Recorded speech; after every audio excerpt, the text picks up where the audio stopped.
Welcome to Hemp Sister Nation, where you don't need a reservation. I said, Mama, hello, stand with open arms. Here to warn you with a one more time. Yeah, one more time, baby.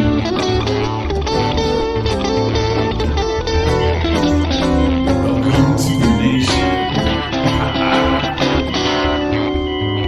I said, welcome to the nation.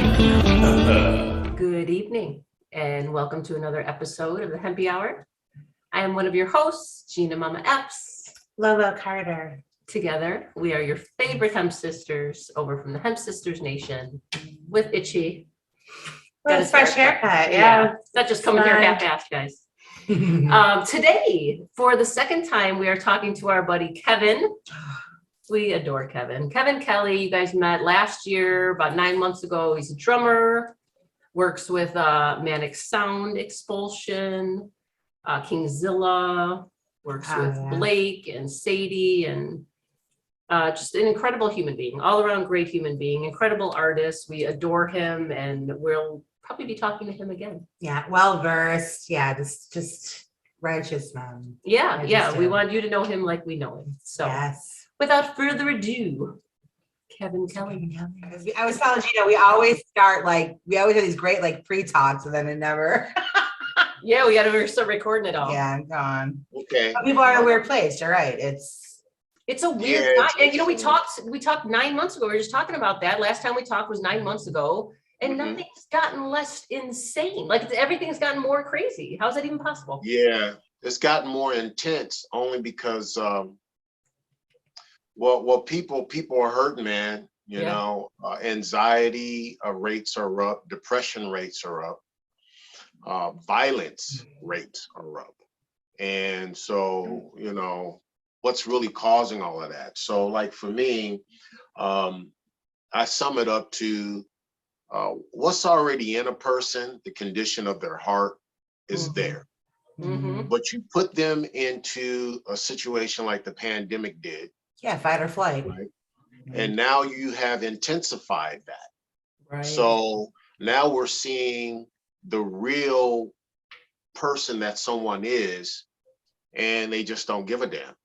Right. Plain and simple. Oh no, and then you throw in that one thing that connects us to society, the financial end of it, where you know that's the cherry on top, right? And there's a whole people that were in the pandemic and they're compliant and they're just waiting for the green light to relive again, and then they end up here in this particular place. They're kind of like where we were 2 years ago, right? But the intensity of it is just such a burden because it's out of nowhere to them. You know what I mean? It's just it's a complete shock and surprise. And how do you cognitively continue on the course that you were on 2 years ago? How do you do that? It's mind-boggling. It's a psychological situation. But I mean, I saw somebody. It's gas is the price of a week's of food now, and food is regular food shopping is like Costco shopping, and Costco where we're hurting. Farms are bursting into flames, and nobody knows why. Yeah. Well, the globalists have a plan. Do they? We will never know how deep that rabbit hole goes because we're talking about people who are beyond money. They are power. Right. And so they have an agenda that they want to see accomplished to bring all the masses on this planet under control. Right. And, basically a lot of what we're seeing right now is population control. 100%. When we start talking about people like Bill Gates and different people who are part of that, because he's never hidden his opinions. Right. No, I mean Klaus Schwab, all of them, they will tell you what the fuck they're doing, and people still la la la la la la la. Buy their product out of their own mouths. It's cognitive dissonance. It's you're hearing what the good part of that conversation. That's a solution of some sort, but it's not. It's crazy. It's crazy. No, they're very upfront and open about that. You know what that reminds me of? It reminds me of,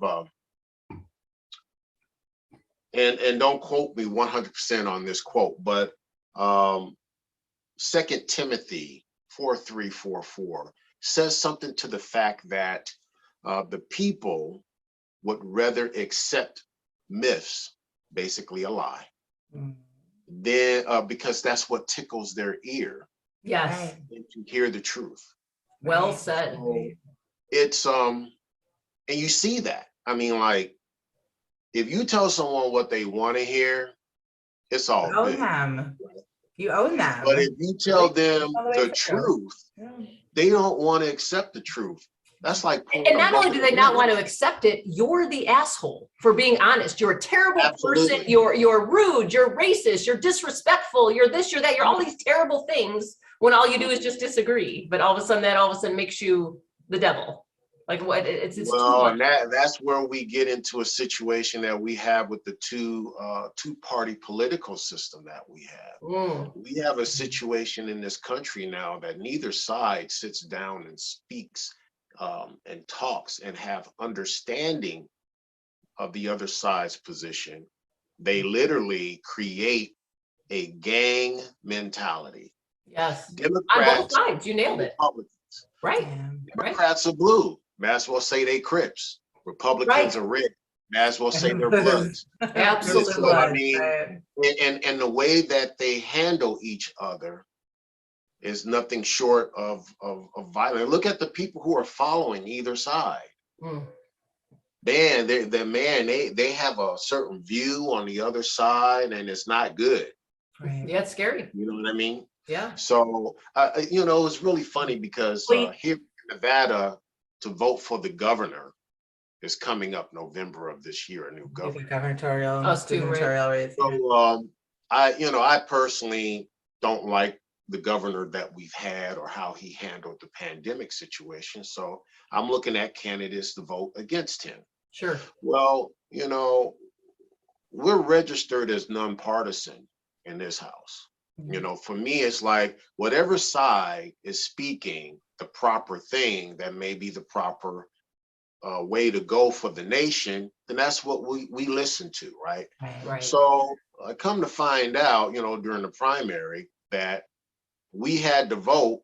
We couldn't vote for who was on the ballot, Democrat or Republican, because we registered as nonpartisan. So we could only vote for people who was on the nonpartisan. That is so wrong. In Illinois, the same thing. You have to pick. You have to pick what party, but then when you get there, you can vote for whoever. But you have to register as a Democrat or Republican. It's complete nonsense. It is, and at this point, I have to say, for me and the people in my household, we just do not appreciate how the Democrats have handled things for many, many years. I'm not a fan of that party. I know what they've done. And right now I side against them. So looks like I got to register red.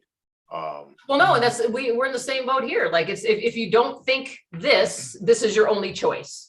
But there's this huge middle that we're really all in. We used to have this place to land, like in the Tea Party or the Progressive Party or in the Green Party. There was a place to land when you didn't fit in that. And now you don't, you're just ostracized. You're just not, you're just a sociopath, pariah, you're whatever darkest word you can think of, and we need our own party. That's not politics. That's not democracy. That's not any of the above, Well, they've been hiding behind the word democracy for quite some time. Yeah. I'm not anti-American of how a lot of people will view because of the things that I'm saying or getting ready to say. What I'm pointing out is just simply factual and the truth. America is an evil empire. It is no different than any other empire that has existed on the face of this earth as a superpower. I was gonna say the only thing that makes them different is they're probably more powerful than a lot of the others. Well, I mean, it's imperialistic. So it means an imperial. We are the spreaders of our morals, our values, whatever those on paper. Yes. So it's imperialistic. And not only that, but when you look at how we operate, we have this veil called democracy that our leaders can hide behind and always look like the good guy and always smell like a rose. but there's many countries that have looked past that. And that's why Americans are not liked. Right. You know, you go to certain countries, man, you're frowned upon because they look at what the politicians that represent us have done. So, you know, at the end of the day, you know, all great empires have a self-predatory interest of control and power. And America's no different, man. You know, you got to wake up in a place of reality to understand that.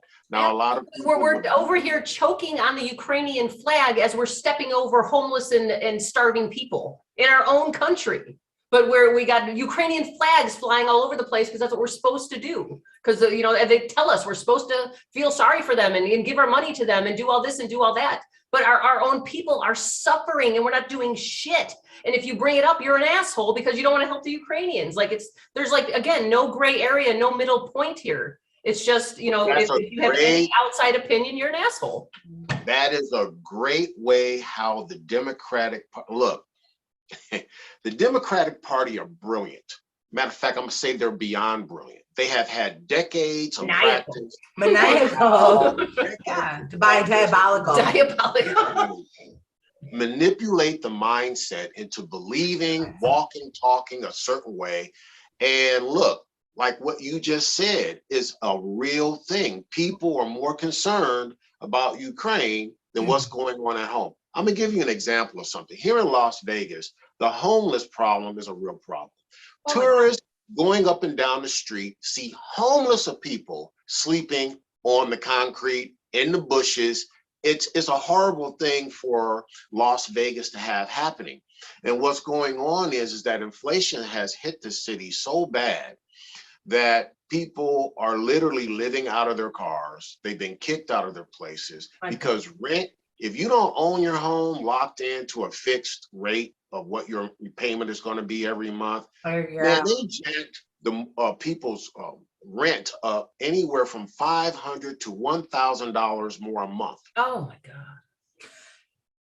It's unbelievable. And the West Coast is specifically, you know, for that because of the temperature, you know, being able to live there all year round and stuff. It's homelessness is no joke. It's a terrible thing. You know, it's sad to see this because, you know, again, there's that's what I'm looking for. It doesn't have to happen that way. When we're being so indoctrinated, it's being pounded into our heads that we're supposed to care about everybody else. Yeah. But we're completely missing the basic humanity right in front of our faces. And we're literally putting walls up and ignoring it to quote unquote help, again, Ukraine or whoever else might need it somewhere else, because that's what we're told we're supposed to do. Because if you're a good person, you do that. But if you're also a good person, you want to make sure your fucking neighbor ate dinner. You know what I mean? That also makes you a good person. Now, see, now you're hitting on a real issue because here, this is the thing about America that a lot of people are now realizing. One, it's a two-step thing for me. The first step is this: the privilege card has been declined. When you put that card in the machine now, it's in decline. Your ass is at the rock bottom with everybody else, right? So you can forget this thing of my background, my race, my sex, my religious, or whatever is going to get me this much further than you. That's out now because see, the gas prices says if you have an F-154 truck, you're paying $200 a week. Lowest price would probably be around $175 a week to fill that tank up. That shows no kindness to anyone's race, right? But here's background. I don't want to. Bottom line is, do you have the money? Oh, you ain't got the money? Guess your ass ain't going to work this week. Right. So that everybody now is on the same level. Now, right. 2 years ago, I sat here thinking like you have to let this situation, you have to people that are so pro, put that mask on, do this, close the schools, close, da, da, da, da, da, da. Those financially secure people running it through the neighborhood. I thought to myself, the most logical thing is to give them enough rope to hang themselves with, because eventually everybody has a breaking point. Everybody has a line. And when it comes down to it, it's the financial line. I mean, when you're living like that. It's just this, and that's what we have. You're going to start seeing that the teeter totter, because now it's really getting into their living room. It's not something they're seeing on TV. Right. It's literally in their living room. We were there already. We've been sitting there and just waiting it out. But I mean, again, this is when it's going to be, again, with the Democratic Party, when you're talking about that, is let them eat each other. You know what I mean? Let it all. Oh man. Let them they want to eat the rich. Let them eat each other, because that's where we're at. Right. They don't have the personal experience to make these kind of fucking comments, and that's what's mind-boggling. Well, and see, you've hit it on the head with that, because what I was the second part to what I was going to say in this is that the government is playing a dangerous game. Oh. We still have guns, yeah. What makes our society work from the east to west coast, from the north to south, is when you have a certain percentage of your citizens being able to live the so-called American dream. Yeah. When you do things to where people are losing their homes, the feds just raised the interest rate now that you will get 5.5%. For your home. Well, in some places it's 8.6. I was gonna say it's got to be. Last week it was like 5.66% with projections of 8. Yeah. Like that's another fucking. Like you're never getting out of your house ever. Right, Klaus Schwab. That's another one of his fucking sayings. Like by 2024, you'll own nothing and love it. Like you will be so appreciative to rent your obscenely priced house from the rich guy who actually owns it. Like this is what they want for us, and we're allowing it. We're allowing it. Yeah, so it's a dangerous game, because eventually, like what we're seeing right now, the condition of most people's hearts is in a bad place. So they're acting out. And I'm tired of the narrative that they use where they try and single out certain races on certain things. No, this is simply, you are messing with human beings, period. That are now traumatized, especially Americans, that they can't do what they used to do fully anymore. And I'm just going to say this too, because this is something my father said a lot. When people didn't want to work, didn't want to have goals, didn't want to have certain things to thrive for, he called them candy asses. We got a bunch of candy asses in America right now.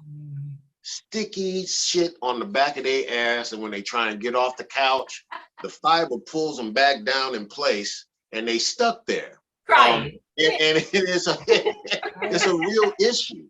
It's a real issue because, outside of doing the music, I do have a day job. And one of the things that I speak with, and especially like with Sadie, me and her talk a lot about this is, in America, since the pandemic, it's gotten worse. People don't want to work. Nope. They don't want to put effort into shit, but yet they want money. They want glorification. They want to blow up. See, but they've been told that it's okay because everybody has a hard time and we're just going to save you. You just need a little help. I swear to God, none of these people have picked up a fucking queen or a king or a pawn piece of chess piece in their fucking life. They don't know nothing about strategy, psychology, life. I mean, they're just corralled into, and that, I want to say, like, no offense, but I mean it. Like, you have this one opportunity in life, and we have to pair it with society rules. What are you doing with that? What are you doing with that? You don't have to have that mentality. You go through life. Like, why the South is always, or the Midwest is always getting such a hard time on the Republican shit is because we're the first to see the bullshit. Like, no, that's manipulative. That's, you know what I'm saying? And that's why. So that it's an immediate, the party itself is devised to collapse on itself. You know what I mean? So it doesn't mean it's wrong or it's a certain kind of person. We're wearing like clothes, right? You're wearing clothes, I'm wearing clothes, but we have different experiences. And you can't just be with somebody because of their experiences. Like you have to like open it's crazy. You want to really know something else too is really mind-boggling. Again, me and Sadie and Blake, we talk about this quite often. and how it's affecting the music. Like, Sure. Yeah. Right now, people are so close-minded. Like, we are having the biggest difficulty we are having is dub funk is a different genre. I don't make music for one particular group of people. Right. I simply make music for those who are willing to listen and open their ear and their mind to a different experience. And you've why got do to I have like that a funky beat. That's it.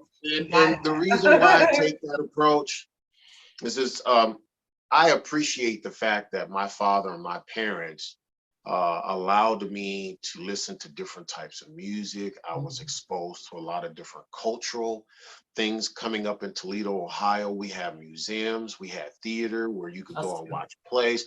All of this stuff opens your mind to something bigger than the narrative that they push off on race. This is what you're supposed to do. Yeah, we're spoon fed all day. You are supposed to be a part with this. No. You can't step out and do this other thing because you are supposed to be right here. It's yeah, art's an escape from that. Art's an escape from that. Art is a jump into somebody else's shoes and like, you know, I mean, all forms of art, whether written or audio or visual, like it's an escape from that, and it allows the creativity to bloom. It allows you to like get out of the capsule you're living in, you know what I mean? And imagine things that, wow, I didn't know that could actually happen or be or existed, you know? It's a phenomenal medium. It's really crazy. I mean, and the manipulation games through, like, and that's another thing, you know, when you're independent, basically you are your own record label, which is what we are. Dub Funk Music Nation, you know, it's a label, it's our own publishing company. There's a lot of things for us, but one of the things, again, that we find is that everybody wants to offer us something. Well, we could do this for you. We could do this for you. And so there's a lot of people, man, that's selling snake oil. Oh, so true. Yeah. We could get you this. We could do this. And, you know, and I'm to the point. All of that shit on social media is the noise. It's not real. Right. Is this your biggest hurdle to like getting your music out there? Is that the biggest hurdle, like to getting your music out there, is like how the system is set up to like have the right, you know, PR person to get you in front of the right audience and to exactly. Okay. I mean, there's a lot. It's you know, I'm not going to sit here and blow smoke. It's rough. It's rough, man. It's not an easy thing. So, you know, one of the things that we've been talking about doing now is not dealing with promotional companies from that aspect, dealing with Spotify. None of my newer music will be on Spotify. I'm completely done with Spotify. Spotify is the record label in today's world. They're going to screw you. You're not going to make no money. That's how people that have 100 million views, they get paid like 0.001 cent on the listen. Yeah, ain't no money. I mean, that's $14 after you've made number one on their list. Like, yeah, and how much money? Yes. How much money did that artist pay? I mean, to get on those playlists, because they're not cheap to get on those playlists. Yeah, no. And don't get any kind of bonus when, you know, Bruno Mars hits 1 billion views. You know what I mean? Well, like that's obscene, and they're getting nothing for that. Like it's a joke. And part of that, but he has a major label that's forking out the money to Spotify to put him on the playlist and in front of everybody's eyeball. So, but the flip to that is Bruno Mars, that's alone. So if Bruno Mars doesn't move so many units, he's in debt to them for whatever they had to pay Spotify's playlisters to get that song on there. So, I mean, you know, that's the flip to the script, but he's doing quite well. So I don't believe that he's in that situation. I believe that, you know, he is grossing income, but that's not significant income. Yeah, how you have to be. You have to have the name Bruno Mars to like get to that place. Yeah, no, I mean, it's laughable. You're right. And that I think is just because of the flood of everybody that has a camera is their own star. They have their own platform. How do you build competition with that? That goes back to what we were just discussing, ladies. That goes back to people don't want to work because they think they're going to become the next TikTok star. Because they're just amazing. They don't have to win. Right. This is what we There's a call lot of people who aren't participation talented. ribbon Right. award. Everybody's a winner. There's a lot of people who You're aren't not. talented, you know, but they think they are. Yeah. So they think, yeah, you know, I could be the next Justin Bieber or whatever's hot. You know what I mean? I'm But just curious, Kevin. yeah. Oh man. I'm not talking about it. You busted me out with the laugh. Oh wow. Yeah, well. What's going on with Manic Sound Expulsion right now? What are you guys hot and deep into right now? Well, there's a lot of things. Yeah. Okay, so the first big piece of news will be I am remixing and working, getting ready to work with B-Boy Wicked on remixing and remastering the first Manic Sound Expulsion record, because when I was listening to it the other day, I realized that we started making that record in 2019. We put it out in 2020, and everything we said on that record is more relevant today now than when it came in 2020. Oh, I love it. A revival. So there's this feeling for us to. I listened to a lot of it, and I just want to touch up some things, like the song "Pop." I didn't realize now that I'm remixing it how complicated that song was. But "Pop" was the biggest, or I wouldn't say it was the biggest, but it was the most streamed song we've ever put out. Like everything we've put out, even though we as a group like other songs we've done way more than we like "Pop," for some reason "Pop" resonated with people. Okay. It's still the most streamed single we've ever released. Wow. So I started with that. I was like, well, what was the most popular one? Well, for me, it's not the most popular song that we wrote, for my opinion, but I went and I started getting into it. I'm re-EQing things, and I'm like, this is a very complicated piece of music, man. Just put some bass in it. It makes everything better. Yeah, I'm like, man, this is pretty complicated, you know. And that's something that I've really been exploring lately, is the complexities within simplicity. Simple isn't easy. You know, people think that a lot of these songs we hear, oh man, that's some nursery rhyme stuff. It's so simple, it's stupid. And it's like, well, when you really start tearing the layers apart and how the production was done with that, it's not so simple. Right. So do you guys, and I haven't seen it yet, but you dabble with video? Because that, to me, like the revival thing of it is like visual, you know, because if you did such a good thing with the audio part of it, like it seems to me like a visual element to that. Like, wow, I don't want to say like music videos, because I don't know if they have that anymore, but that just really captures a different part of the brain. You know what I mean? Yes, where it does. people, they're listening to it and you're kind of reviving it to make it like present time instead of past time, but like really, shifting through Well, it. you've done some versions of that with like the almost like comic book style, cartoony comic book vibe. Yeah, right. Like that's into this world, like right? as this Yeah, like avatar, experience, right? Like it's an immersive experience. So Godzilla. The KingZilla thing was supposed to be that. You were never supposed to see me like this ever. But of course, that comes down to money, right? Yeah. And man, I just learned that. Blake and I just went ahead and released the song. I was supposed to release it next month. I just went ahead and released it on SoundCloud. There's a song called Code X ASMIRELDA. And so we went through this one company. It looked like their work was good because they did a lyric video for us for Funny. And Funny, I released it independent of the Batman movie because I'm a Batman fan. So Blake and I got together. I love that's my favorite song off of the Jackal record that we're going to put out. But we released all the songs as singles. We did this campaign started November or October of last year.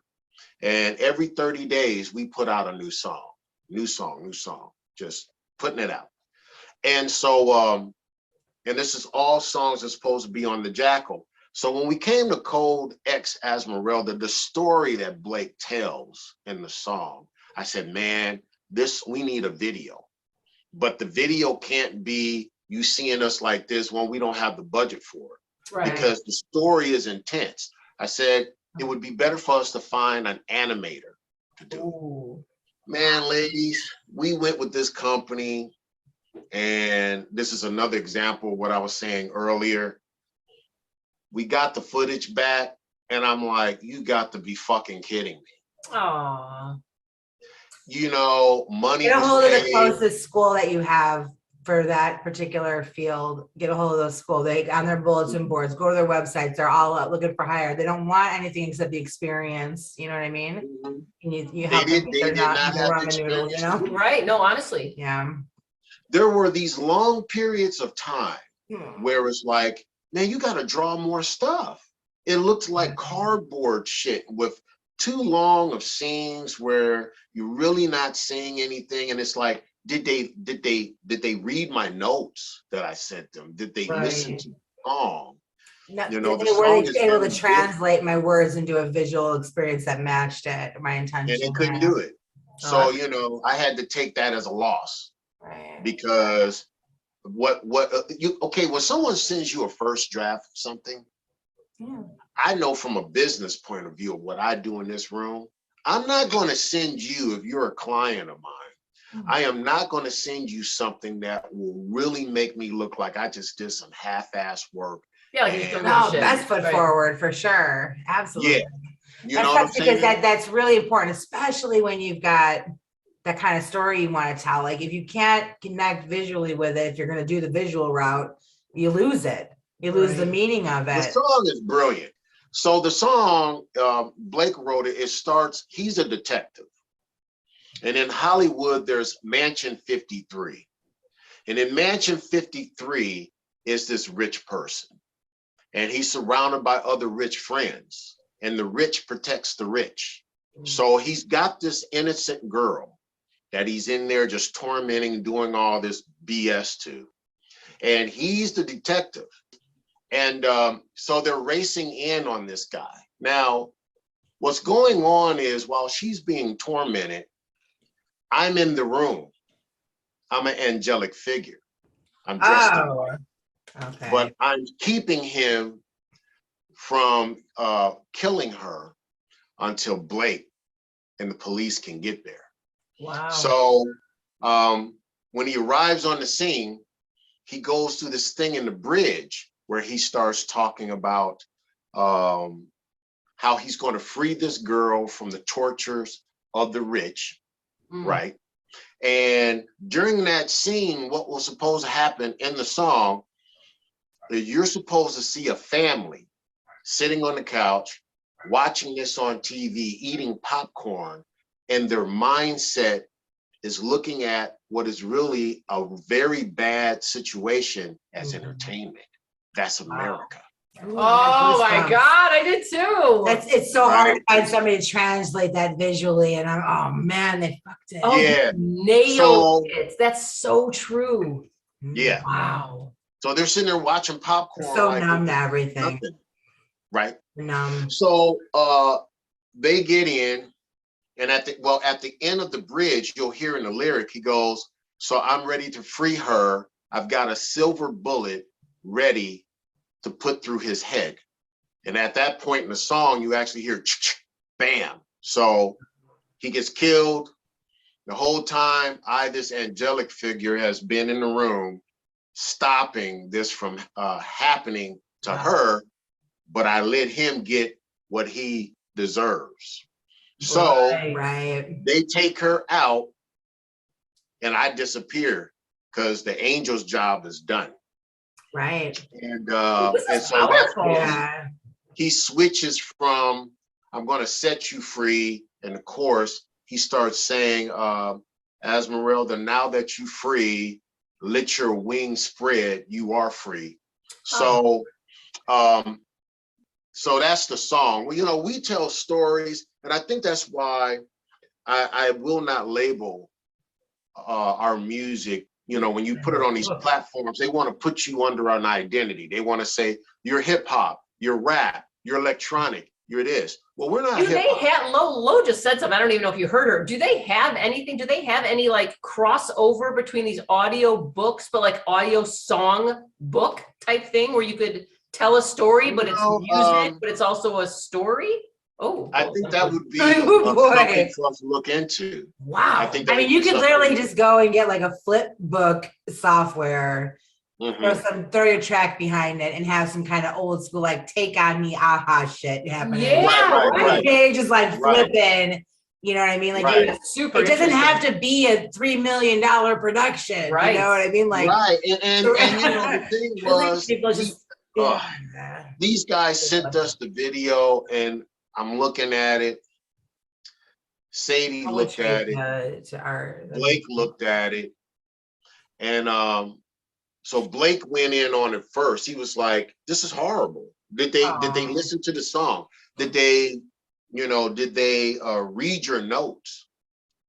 And so then Sadie came in, and Sadie was being kind and sweet about it. Sadie's being Sadie. Nice. She was being sweet about it. But she was like, there's really long sequence gaps, and so then the business side of her kicked in and said, don't give them another dime. There we go. They have to do this, but then she started laying down the law on it. Yeah. Good for her.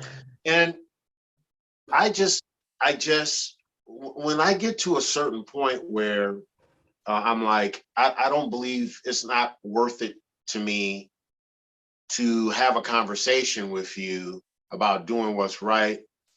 I'm going to take this as a loss, and I need to move on, because that's exactly how we are. Yeah, it's not worth trying to teach someone how to act. For me, right?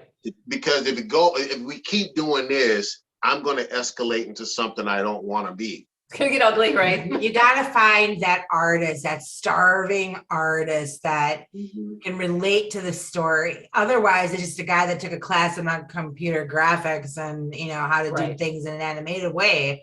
You gotta find those people that are like, man, I like your music. Like, this is how I see it. Like I see like mauves and purples and like scratchy backgrounds, and like and they feel the mood you're trying to set, and they have a talent to translate it in a physical way or tangible way. And that, I'm sorry that fucking sucks that it's your first experience with it, but they're out there, man. Yeah. Man, they are out there. And you go to their website, and they make their website look phenomenal and all this stuff. And then, you get into business with them. Now, they turned stuff in on time. But I just felt, what made you think that this was good enough to turn in? As, hey, look. Yeah, explained it. I felt like they designed it like an infomercial for like your new hired job, your orientation. Black figures coming in the room, a lady sitting by a window. It reminded me of like some. Remember Underdog back in the day? Of course. It looked like some shit like that. You know what I mean? Da, da, da, da. I literally saw the little cape around his little neck with a little bimbo. The big thick friend. And hey, I love Underdog. I still watch that shit forever. But we were at 7. Does he represent what you're trying to set the mood for, man? Like, I don't know. Oh, yeah, it was awful. It was awful. And so, so after that, I was sitting, I'm like, well, what am I going to do? I just went, it was supposed to come out July 1st, but I just went ahead and put it up now. And I'm not heavy into blasting it, like, hey, we got this new tune out. It's like, if you come across it, cool, because the focus now is to find a legit company. Well, Kevin, please let us know if we can help. I have a sick network. Yeah. On LinkedIn, I have a huge network of actual business professionals. So let's talk after, you know, And they're next just like week. looking for like this, like we're going to express themselves. Like, do we fit to express? Yeah, well, yeah, Just, we're you know, open. like- We're open. We're open because right now for both of the projects, Yeah. what we want now, and I agree with Sadie 250% on this, we need to get a company that can bring people to the website. Get rid of the middleman. We have plenty of write-ups. We have plenty of blog, video, all types of write-ups. You can write Manic Sound Explosion in and read all types of reviews Oh on yeah, it. you guys are all over Type the in place. KingZilla featuring Bro Blake. You're gonna see all types of stuff that you click on and read about us. Right. So at this point, we don't need necessarily more of that. What we need is a company that can bring people to the website, and at the website there's the merch, there's the You need a call music, to action. Yes. and now we've eliminated the middleman. And I agree with her. I think that's but we haven't found that company yet. But to bring people to the website, it's going to be more profitable for us if someone buys a $25 t-shirt than us spending hundreds and thousands of dollars just to get people to listen to it on Spotify, SoundCloud, Apple Music, and all this stuff. And then in return, we don't even get back nowhere close to half of the investment. Right. And so when you look at how that's set up, that's a young man's game. Yeah. Basically, and what I mean by that is, I'm not about the ego. Good for you. That type of thing strokes your ego. When someone says to you, ladies, hey, my song just streamed 500,000. Okay, but did it help you put food on the table? Right. Okay, Who did it so help? that's an Somebody else ego. put food on That's the an table, ego stroke. right? Art's about the other. Yeah, it's an Yeah. ego stroke. Yeah. Right? So we all are in agreement that in 2020, it felt good to have our ego stroke because we didn't know if anybody would ever listen to what I was writing and producing. We didn't know. We were just having fun. So when all of a sudden, 25,000 streams, 45,000 streams, over 100,000 streams on a song, we were like, wow. Right. But, but the wow factor is gone. Because two of KingZilla's songs are in movies. One of Manic Sound Explosion songs has been played on ESPN 5 times. So when we start looking at those accomplishments, it's like, I'm just not blown away by the stream thing at all now. What I'm looking at is how the music can get with other brands to get exposed. I'm looking at cutting out the middleman, like I said earlier, and bringing people to the website. Sadie's done a good job. She's still refining some of the stuff. And we are working on better designs for the t-shirts and different things with the dub funk on there. I mean, we're looking at doing creative stuff. And so we're like, yo, let's do this, Again, someone buying a t-shirt or a coffee mug or a beanie or a hoodie, we even got shoes now. Nice. I was gonna say, I just saw the Be Your Own Rock Star right, shoes. Sadie shoes. Yeah, that was my wife. Really cool. That's awesome. awesome. That was my wife's pair of shoes. That was her. That's awesome. Yeah, so this is she. the goal. It's a brand identity. In a sense, I'm using the wrong word, but identity. What does that feel like, right? What does the dub funk represent? That's its own community too, and I like, it's like a little pretty bow. I'm really down for this video stuff. Yeah, no, Kevin, please next week sometime when you got 10-15 minutes to jump on a call, let's talk. Okay, I don't believe with our network we can't find somebody that at least you can get on a phone call with, have a conversation, and see where it can go.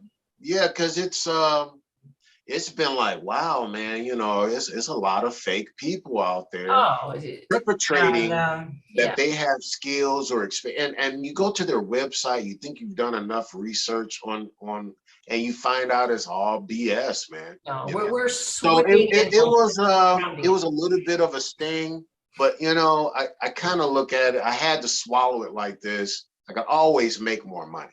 Sure. Yeah. I can't get my time back, but I Right. can always find a way to get In that experience, you realize what challenges you'll have moving forward as far as this is my concept, this is what I want, and you have a gauge now for a performance, you know. Right. So it's sometimes you have to hit that. If somebody gave you everything you want in the front, you really wouldn't be able to use your imagination to like how it could be.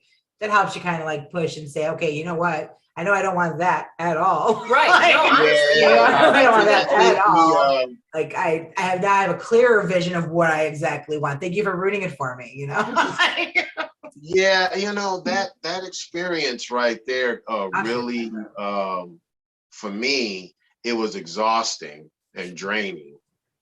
From the point of I don't know, I just came in my room and I was thinking, okay, this can't happen again.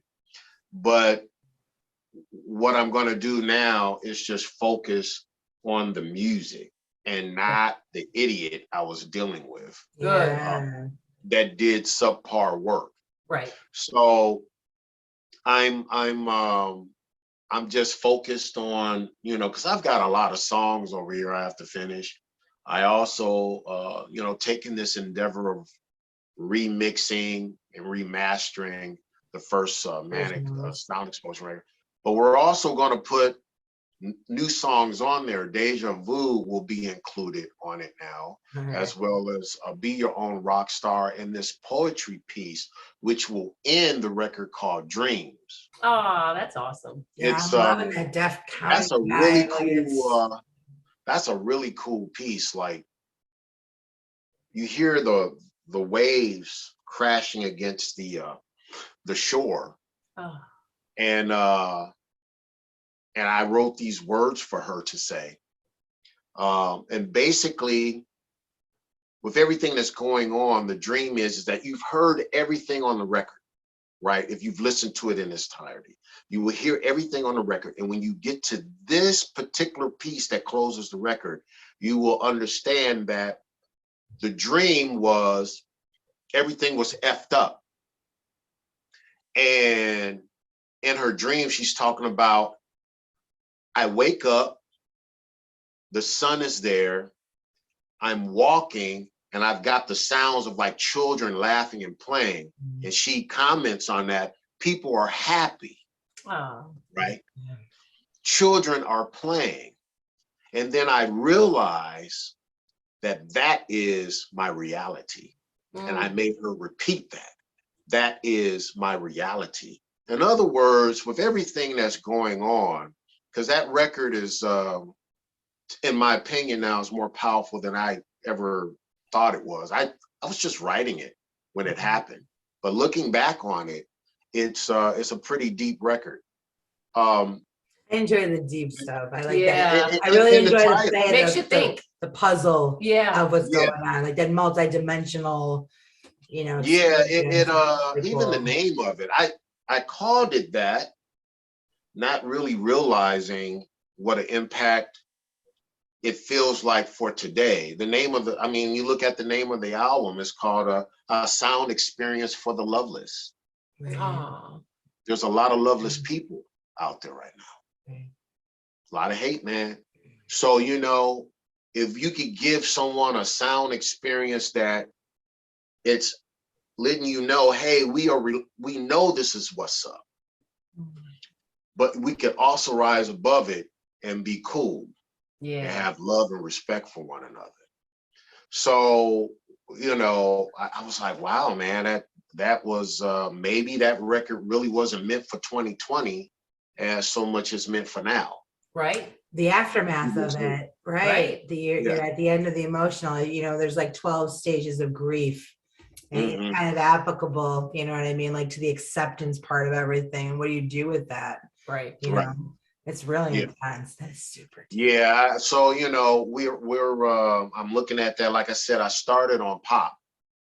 And man, that is a very complicated. I'm listening to it. I'm like, wow, man. So I'm trying to make things pop out as clear as I can, you know, with the equipment I have here. I know you're gonna do it because you have that in your mind, and you'll find the tangible path to it for sure. Yeah, yeah. I mean, Absolutely. the vocals sound better. I really like because you know on the last record time as we it is talked now, to you. it's too much bass on the song when you listen to it as is now. It's Okay. like it comes in and Two Live Crew and would there's disagree. I was like, whoa, stop. There's really no such thing. The early That's 90s too much says bass. there's no such thing as too much bass. When I talked to No, us, you had to hear yeah. about bass being low. If your car hasn't bounced down the street, you don't know anything about bass. Well, you know, and you know what's funny? You know what's funny about all that? I love bass, and I love I love bass. I love what it does within a tune. I don't know if you guys have ever heard this explanation, but there is a science to music and how it's mixed Oh. and what it does to people's mindset and the body, right? Okay. By So- the That makes frequency, sense. the wave. The waves. So when we inject ourselves with a lot of low frequencies, like the 808 TR909 type low bass we're hearing in music right now, Mhm. it does promote anger, Makes sense. violence. Makes sense. It really does. That's why I like it so much. Hey, hey, check this out. Check this out. Now, low. See, low. Check this out. So I'm gonna give you a scenario. All You right. driving down the street. Hold on. No, I have this scenario right there last night. You got a bunch of people around you, man, that Right. you're like, come on, man, come on. And you got that one song on, and that shit's going. All of a sudden, man, your heart starts going. Right? And you're like, come on, guys, go. And then you're like, why am I feeling anxiety? Why am I screaming at that guy? Okay, that bass, and hey, yo, that bass has stirred up something in you that's maybe helping towards aggression. I'm really susceptible to all of that. Yeah. We were just talking, like we come into our parking lot because we live in the same like complex. We live 100 feet from each You know, other. she's coming and rolling Master of Puppets Metallica, and I'm rolling in like Metallica 1. Rage Against the Machine. Nobody likes us here. It's so weird. Killing in the name But you know what's of. fun, but you know what's funny about the Metallica thing? Yeah. All right, so check this out. I'm a huge new metal fan, All right. right? So I was look, man, like I have so many favorite groups, I can't name them all. Like if you said, Kevin, name your all-time one favorite band, I couldn't say what one is. But I was huge fan of Korn, Nine Inch Nails, Incubus, Rage Against the Machine. Of course, my boy. We love Incubus. You know, you like Incubus for 12 years. Yeah. POD, you know, all of those bands. There's so many bands. And a Limp Bizkit. I was a Limp Bizkit fan. So here's the deal about those bands. It's the crossover. Look at what they did to make metal stadium packing music. Yes. They put low end in the music. Korn single-handedly changed the game. We went from Motley Crue and you know, with the you know, that type of thing. We went from that to all of a sudden rock found a groove. Yeah. Man, Zach De La Rocha from Rage Against the Machine, man, that dude was spitting fire, man. Yes. That dude was spitting fire. And so all of a sudden there's this groove. Metal started doing this. And it had the low end. They were putting 808 tones in the music. And so all of a sudden, those bands sold millions and millions and millions of records. They sold more than those 80s metal bands did. They were playing packed out arenas. And then, okay, the cream of the crop was all that stuff that happened in the 90s, by the time we got to the late 90s, early 2000s, it has set everything up for Linkin Park to come in. And I was going to say, like, this where we have the metal meet the alternative, this weird space. I mean, right now, honestly, is a good time because you can go through some of those old albums and like hear the B-side and you're like, it's like a whole new world of music. Right. So they didn't make it back then. I mean, yeah. Yes, don't get me started on that. Hey, but you know. Yeah. But yeah, Lolo, I mean, you got it. You got it, man. I mean, so intense. That was such a fun time. Yes. And I remember going to those shows, and it wasn't just one demographic of people at those shows. Right. I saw they were married. Of things. Yeah. Completely married. You know, Black people was out there bopping to corn. I mean, right. It was a really different thing, and I thought it was special. I thought it was special. Absolutely. You guys really got a lot of that too, because you kind of redefined, you know, that funk era, and you're bringing other elements. And again, that's how that happened. It was bringing other elements and different audiences, and like it's like watching something, and then like, you know, the bass hits lower or whatever the drop beats. You know, I mean, like you're in a constant rave, and your emotions are just so tied to it. You know, like you don't know where it's going. Where are we going? You taking me on an adventure? I'm here. Yeah, glow sticks are moving. I'm ready. Oh, absolutely. It's so you know, it's such a unifier. We put electronics, electronic music, forms of electronic music. That's why I call it dub funk.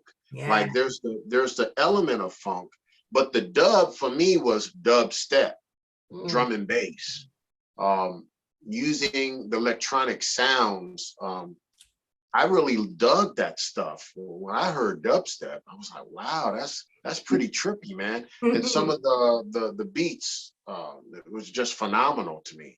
Right. So, you know, putting that all together, it's been different, guys. I'm gonna be honest with you, it's been different for me because I'm 56 years old. My music doesn't sound like a 56-year-old person, right? And I'm very happy about. I'm just thrilled about that. Well, you're wearing the shirt, never underestimate an old man. Yeah, I've been staring at that shirt the whole time. It's awesome. That's awesome. So yeah. So you know, I mean, honestly, and I get flack for it. You know, musicians who live in this town, I get shit, you know, hey man, can you play drums for me? Well, I don't come outside my studio anymore to do that. I'm retired from that kind of work. Well, man, I don't want what you do in the studio. I want to bring you in this studio over here, and I want you to play acoustic drums. Well, F you, I'm not doing that. Hard pass. Right. This is what I do. This is what I do, and if you don't, come here and then you pay me. Yeah. Like that. So, well, I don't want them electronic drums on my record. Well, go get an acoustic drummer. Right. The drummers in this city are a dime a dozen. Why are you on the phone with me? Right. You know, so it's some real interesting stuff I've been dealing with this whole venture. It's some weird. Here's one of the greatest compliments I ever got. It was an insult, but I took it as a compliment. There was this lady that I work with. Now, you know how people ask, "Hey, what do you do? You know, when you're not at work?" "Oh, well, you know, I'm a musician. I'm a producer. I produce music." "Oh, really? Can I hear your music somewhere?" "Oh, well, yeah, I'm all over the internet." Okay, so they go and listen. This particular lady, and she comes back, and I think she was expecting, you know, to hear me, you know, like Earth, Wind, and Fire or some kind of shit. But she came back, her face was so distorted and so messed up by what she heard that she was, you know, I was like, well, damn, what's wrong with her? So anyway, she comes up to me and she goes, "Kevin, I listened to your music." She fix your face. and I'm like, yeah. And she's like, she goes, "I didn't like it." Oh, tell me more. I couldn't understand it. I just, oh my God, I just I didn't like it. So I think she thought at that moment she was going to hurt my feelings, but I mean, she was being as real and I can't stand your shit as possible. But you know, like the funny part about it was how stereotypical was she? What was she expecting? Like Al Green to start serenading her? Like, what was that? So I look at her and I go, oh man, God bless you. That is the best compliment I have received all day. You are not my demographic. You came to me and told me you liked my music. I have a real problem. I said, I don't make music for your age group. So then I got scientific on her. I said, so check this out. When's the last time you bought a record or downloaded a song? She got quiet. I said, exactly. I don't make music for people like you. Right. Your age group is, I said, your age group is done. So I said, so you telling me you don't like it? I said, that's 2 thumbs up for me. Because it's not made for you to like it. But you wanted to go listen to it. So, man, she looked at me and the face even got more like her. She was like, she couldn't believe she would have had sensitivity training. She couldn't believe that I said that to her. And I was like, hey, you know, I mean, what were you expecting me to say? Right. I really would have taken offense to her in her 60s if she came and said, I love it. And for me, it would have been like, oh. I would have flashed forward 30 years when you come bump into Gina in the street. We'll still like it. We love it. You're like, liars. And Our old asses no, will still love it. we really do love it. Will not stop moving, Kevin. Oh, man. But, you know, she wanted to hear, you know, so I get, you know, see, gosh, Just her honesty, though. Most grandmas just like, it's beautiful, honey. Yeah, but what's jacked up about it is that lady instantly, I guarantee, looked at me as a black man and said, this is what I'm going to hear. I'm going to hear some good blues. Right, yeah, stereotypical. Very white, right. I'm going to hear some soul. I'm going to hear some real good cooing. You know, no. I'm going to be in your face with songs like Attention, yo, get on the mothership. Yeah, so, you know, I'm going to be aggressive and in your face. And Blake is going to be screaming at you stuff like, you know, I love hype, by the way. Yeah, I should repump that one, you know, on people because the opening line. What song can we play at the end of this, Kevin? Like, what would be a song that you'd want us to play at the end of it? And it's gonna happen. We're doing it straight. I'm way too partial for like mother suckers, so like just get past it. Yeah, what's your favorite? I think you just said you had a favorite. You know, Code X, because it's a great song. It's up on SoundCloud. It's not going to get a lot of attention. You know, but we're gonna work on it. Yeah, but you know, I've always liked hype. When we finished hype, a story about that. How about both? Blake came. Yes. Blake came at me and goes, you know, Kevin, man, I don't know about this song, man. I said, well, what is it you're feeling? He said, well, man, you're doing this screaming like, you know, like this metal thing over. And I said, yeah. And he's like, man, I don't know, man. I said, okay, Blake, the contrast between me screaming like I'm in Korn and then you coming in smooth and the music goes smooth into these sections is going to create a deep vibe. And then it's going to help them zone in on the message. Right. Because in the beginning of it, I'm screaming at people like, we're so damn tired of all your lies. Yeah. Mr. Hannity, too much propaganda. Don Lemon, your speech is the new disease. Ooh, that's not what I attacked the Republican side and I attacked the Democratic side. And then Blake comes in and he just starts ripping this really nice stuff. So he was like, man, I don't know. We put that song out, bam, people were listening to it. Yes. A friend of mine who's a drummer that has a podcast going on like you guys have, I talked on his show and he goes, Kevin, my grandson plays your song Hype all the time. He goes to school. He has introduced people at school to the song Hype. And believe it or not, I saw numbers go up because the kids that little thing. That's awesome. Well, yeah, you got, music is, it's lyrics. I'm a big lyrical fan. Like the beat has to at least meet me in some markers, but I'm about words and songs, like the poetry of it, whatever it is. But Blake's the guy. Yeah. And then I'm like forever yours. Like. Kevin, maybe we should do a follow-up with Blake. Like maybe the next time we have you on the podcast, maybe with him. Yeah, we can make that happen. Or even with Sadie too, all you guys. Actually, I mean, I know you guys are busy. If it's a way that you could just record it, he's going to be in touch because see, he's a truck driver. Okay. He's a truck driver. When he's in town, that's when I could get him in the studio and bam. But this week, I think he said he's going to be here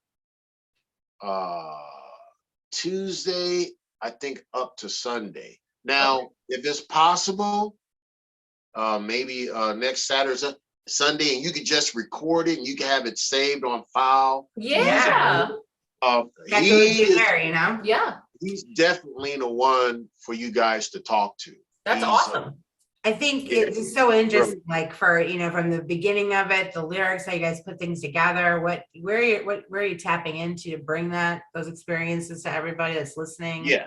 And then taking that and then, bringing the sound, which is so unique to your upbringing and the things that you've learned and he's exposed to. It just really. So let me give you a little background on Blake. Okay. Yeah. So you can maybe 4 minutes. I was gonna do it again. All right. So check this out. There's a little background. Blake, he's from New York. I believe it's Brooklyn. Okay. Nice. And so he's from New York, and he his first break into the business was he auditioned for Michael Jackson's Bad video. Oh my God. And he got a part in it. It's my all-time favorites on the planet. Yeah. So he got a part in it. And that gave him all types of opportunities. He got a part in it. We went from the Bad video to the Smooth Criminal video. Oh my God. So in Smooth Criminal, when he's like in multiple scenes in it. There's a scene where he's got like I know what it looks like. I'm gonna look for that. And he looks and you see like half of his face. That's Blake. Oh my God. Michael Jackson went up to the pool table and Blake was playing pool and he grabs the ball and he breaks it and he blows the smoke. Oh my God. I gotta look it up. I know exactly what I'm and then he breaks the pool table like that's Blake. He's the tough guy. The tough guy.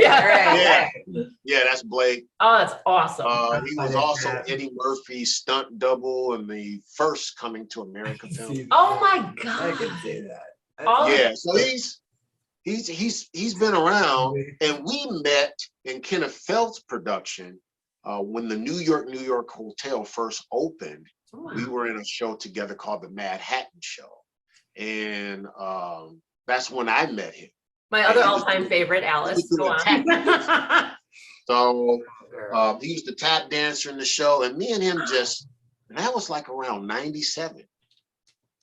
So on and off, man, we stayed in touch, man. I love Blake. He was like one of the most real people. So you guys are 25 years deep. That's crazy. I had no idea. That's awesome. Yeah. And so in 2017, I played him some stuff I had in here. It was a song called, he ended up naming it Una 5. I called it something like Blast the Beats or some kind of shit. And so he came in, he heard it. He was like, yo, Kev, man, you should let me get down on that. And I was like, oh yeah? He's like, yeah, man, I rap. He goes, you didn't know that? Because the whole time I've seen him as nothing but a dancer. Right. I was like, well, okay, man, so I sent it to him. Man, the dude came in the studio. He goes, okay, man, I got a story. This is a story, man. So I'm just going to go with this, man. I'm going with your whole galactic space trippy thing. And man, he laid that shit out. And I was sitting there like, wow, oh, okay. And from there forth, it was a wrap. Oh, The that's next song awesome. we did was 2 Tribes. We did 2 Tribes after that. And man, I was like, wow. And man, we just kept rolling and rolling. And that was 2017. Wow. So when we got to, and man, we were just trying to figure out how are we going to get people to hear this music? Well, when 2020 happened, I remembered from being in a band called Acid and Pearls. I was the drummer in that band. We had used Ava Live Radio. And so I contacted them, and they, they started playing 2 Tribes, and man, within like a month, it did like 45,000 streams. Nice. So again, that was confidence for us because it was stroking our egos and letting us know. Here's the thing, your ego needs to be fed some type of positivity. Sure. Yeah. But you have to keep your ego in check by always remaining humble. Yes. But that part of you needs to be fed some positive energy. Okay, guys. Thank you. Thank you, Lolo. I love when we have Kevin on. Oh, so much fun, guys. We're so like-minded. And outside of being so like-minded, Lo more than myself, just incredible artists. So talking to anyone with, artistic abilities just makes us so happy. Get y'all moving and motivated. Yeah, you feel politically, good. artistically, emotionally invested. Yes. After talking to It Kevin. feels good. And Yeah. it's not just the wine. We're happy. The wine was just really a support mechanism throughout the It was. thing. Happy It's Saturday. Very hot out. So whether you are watching us or listening to us, we appreciate you, we thank you, and we hope to see you next time. Yeah. And what do we feel about that? Heavenly. Yep. What is it? One love. One love.